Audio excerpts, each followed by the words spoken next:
Shalom Aleichem, reprenons notre étude de Borer pendant Yom Tov. Il y a certes des différences dans l'interdiction de Borer pendant Shabbat et Yom Tov.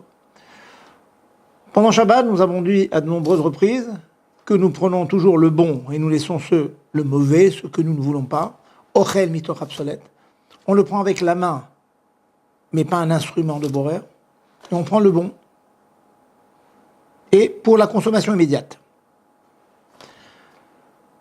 Pour Yom Tov, la méthode sera différente. On cherchera toujours la méthode la plus simple, la plus facile d'accéder à la nourriture. C'est tout simple. J'imagine un poisson à nettoyer. Pendant Shabbat, on fait extrêmement attention.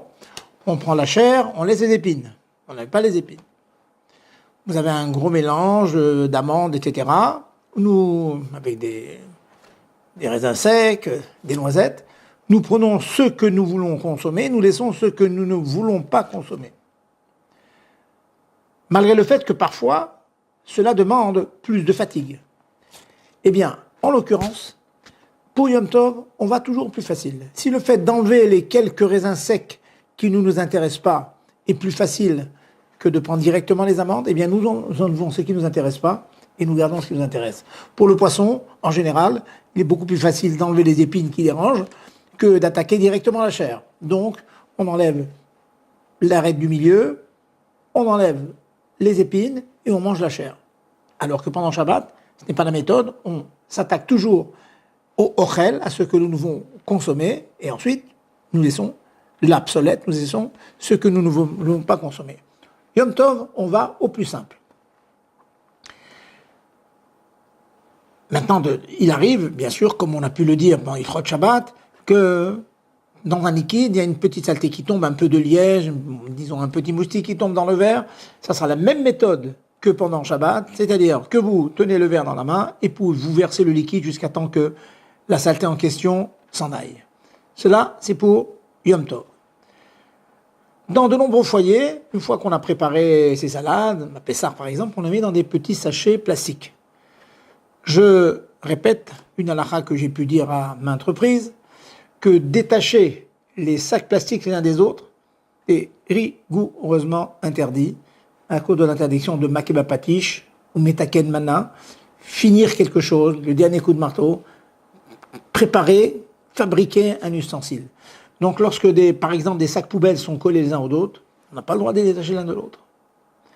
Quand vous avez sur votre table de nombreuses tables à recouvrir avec du plastique, des nappes en plastique, nous avons des ranglots, on est amené à couper ces nappes en plastique. Cela rentre sous l'interdiction de metaken mana, préparer quelque chose, finir quelque chose, cela est rigoureusement interdit. Me demanderez-vous, pourrons-nous le faire par la femme de ménage ou l'homme de ménage? Dans les choules, il y a souvent une personne qui s'occupe de préparer le kidouche. La réponse est la suivante, elle est nuancée. Si le non-juif qui coupe les nappes le fait avec un couteau ou des ciseaux, cela n'est pas permis, car cela est un interdit de la Torah. Par contre, s'il le fait, il faut lui dire d'ailleurs de le faire ainsi, s'il le fait avec la main, ce n'est qu'un interdit des Rabbanan, et nous avons le principe que j'ai de nombreuses fois évoqué, la permission de shvut, des shvut, les tzorech mitzvah. Traduction, demander à un non-juif de faire un interdit qui est seulement préconisé par nos sages, qui est des Rabbanan. Déchirer une nappe avec la main, c'est des Rabbanan. Demander à un non-juif, c'est aussi des Rabbanan. C'est deux des Rabbanan. Pour la mitzvah de manger, bien sûr, sur des nappes propres, c'est une mitzvah, donc cela est permis.